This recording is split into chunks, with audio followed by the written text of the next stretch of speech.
श्री परमात्मने नमः। श्रीमन्महागणाधिपतये नमः। श्रीमद्भागवत महापुराणं तृतीय स्कंध अथाष्टाविंशोऽध्यायः। श्रीभगवानुवाच योगस्य लक्षणं वक्ष्ये सबीजस्य नृपात्मज मनो येनैव विधिना प्रसन्नं याति सत्पथम्। कपिल भगवान जो हैं अब अष्टांग योग की पूरी विधि बतला रहे हैं। तो कपिल भगवान यहाँ से माँ देवहूति को उपदेश करते हैं कि अब जो है ना योगस्य लक्षणम वक्ष्ये, अब मैं योग के लक्षण तुम्हें बतलाऊंगा। और सबीजस्य नृपात्मजा यानी सबीज, सबीज मतलब उसका जो ध्येय स्वरूप आदि है ना, उसके आलम्बन के युक्त जो पूरा विधि है वो सब बतलाऊंगा। तो मैं तुम्हें योग का लक्षण बताता हूँ। योगस्य लक्षणम वक्ष्ये, होगा क्या उससे? मनो ये नहीं व विधिना प्रसन्नम याति सत्पथम, यानी जिसके द्वारा चित्त जो है एकदम शुद्ध हो जाता है, प्रसन्न हो जाता है और क्या हो जाता है? याति सत्पथम, सतपथ में लग जाता है, या ये कहें परमात्मा के मार्ग में प्रवृत्त हो जाता है। स्वधर्माचरणं शक्त्या विधर्माच्च निवर्तनम दैवाल्लब्धेन संतोष आत्मविचरणार्चनम। यथाशक्ति जो है शास्त्र विहित स्वधर्म का पालन करना है, जितना हो सके जो धर्म हमारे शास्त्रों में लिखा है उसका पालन करना, और शास्त्र विरुद्ध जो आचरण है उसका परित्याग करना है। शास्त्र जिसके लिए मना करे विधर्माच्च निवर्तनम, जो विधर्म है जो अधर्म है उसका निवर्तन कर देना, उससे दूर रहना। और दैवाल्लब्धेन संतोष, यानी देवाल्लब्धेन मतलब देव के द्वारा जो मिल जाए उसमें संतोष करे। दैव मतलब प्रारब्ध, यानी हमारे पूर्वकृत कर्मों से तैयार जो प्रारब्ध है उस प्रारब्ध से जो मिल जाए उसमें संतुष्ट रहे। और आत्मविद चरणार्चनम, जो आत्मविद लोग हैं, आत्मज्ञानी लोग हैं, उनके चरणार्चनम, उनके चरणों की पूजा करना। ग्राम्य धर्म निवृत्तिश्च मोक्ष धर्म रतिस्तथा मित मेध्यादनम शश्वद विविक्त क्षेम सेवनम। विषय वासनाओं को बढ़ाने वाले जितने भी कर्म हैं उनसे दूर रहना, है ना। ग्राम्य धर्म निवृत्तिश्च यानी ऐसे कार्य विषय को जो बढ़ाएं, इंद्रियों के सुख की जो कामना करें, ऐसे कर्मों से दूर रहना। मोक्ष धर्म रतिस्तथा, है ना, संसार बंधन से छुड़ाने वाले जो धर्म हैं उनमें प्रेम करना।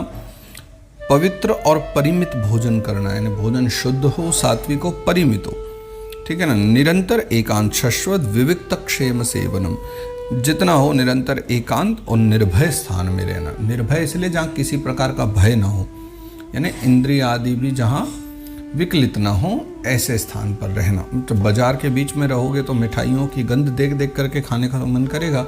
जंगल में रहोगे तो अपने आप ही उन चीज़ों से हमारी आसक्ति छूट जाएगी।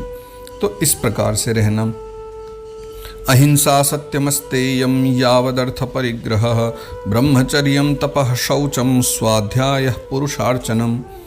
मन वाणी शरीर से जो है किसी जीव को न सताना, उसको बोलते हैं अहिंसा, है ना। अहिंसा मतलब ये नहीं सिर्फ मारना ही अहिंसा होती है।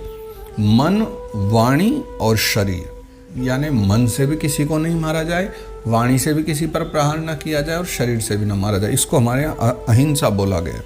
फिर सत्य यानी सत्य बोलना, अस्तेय यानी चोरी न करना, है ना। और यावद अर्थ परिग्रह यानी जितना आवश्यकता है बस उतना ही एकत्रित करके रखना, उससे ज़्यादा नहीं, बहुत ज़्यादा परिग्रह नहीं।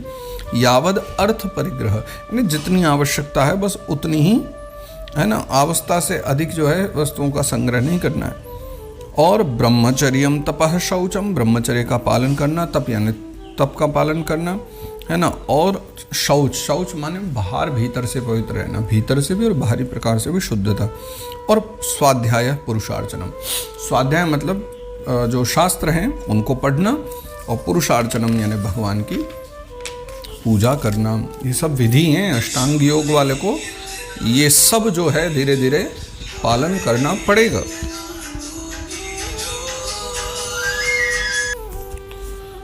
मौनं सदासनजय स्थैर्यं प्राणजय शनैः प्रत्याहारश्चेन्द्रियाणां विषयान् मनसा हृदि। मौनम मतलब वाणी का संयम करना। मौन का सही अर्थ है आवश्यकता अनुसार बोलना, है ना। तो वाणी का संयम मौन है। और सदा आसन जय स्थैर्यम यानी आसनों का अभ्यास करके स्थिरता पूर्वक बैठना। कोई भी अगर साधना करनी हो तो उसमें बहुत महत्वपूर्ण होता है आसन, तो आसन सिद्धि होनी चाहिए, ठीक है ना। और प्रत्याहारश्चेन्द्रियाणाम विषयान मनसा हृदि, और फिर धीरे धीरे प्राणायाम के द्वारा श्वास को जीतना, इंद्रियों को मन के द्वारा विषयों से हटा करके और अपने हृदय में ले जाना, ये सब करना होगा। स्वधिष्ण्यानामेकदेशे मनसा प्राणधारणम वैकुंठलीलाभिध्यानम समाधानम तथात्मनः। मूलाधार आदि किसी एक केंद्र में मन के सहित जो है प्राणों को स्थिर करना, ठीक है ना। मूलाधार आदि चक्र जो है उनमें अपने प्राणों को स्थिर करना और निरंतर जो है ना वैकुंठ लीला विद्यानम, निरंतर जो है भगवान की लीलाओं का चिंतन करना और चित्त को एकदम समाहित कर लेना है। एतैरन्यैश्च पथिभिर्मनो दुष्टम सत्पथम बुद्ध्या युञ्जीत शनकैर्जित प्राणो ह्यतन्द्रितः। इनसे और तथा व्रत दान आदि ये दूसरे जितने भी साधन हैं, मतलब इन साधनों से भी जो है सावधानी के साथ प्राणों को जीत करके बुद्धि के द्वारा और अपने जो कुमार्गामी जो दुष्ट चित्त है ना हमारा, धीरे धीरे उसको एकाग्र करना है और तब जा करके जो है परमात्मा के ध्यान में लगाना है।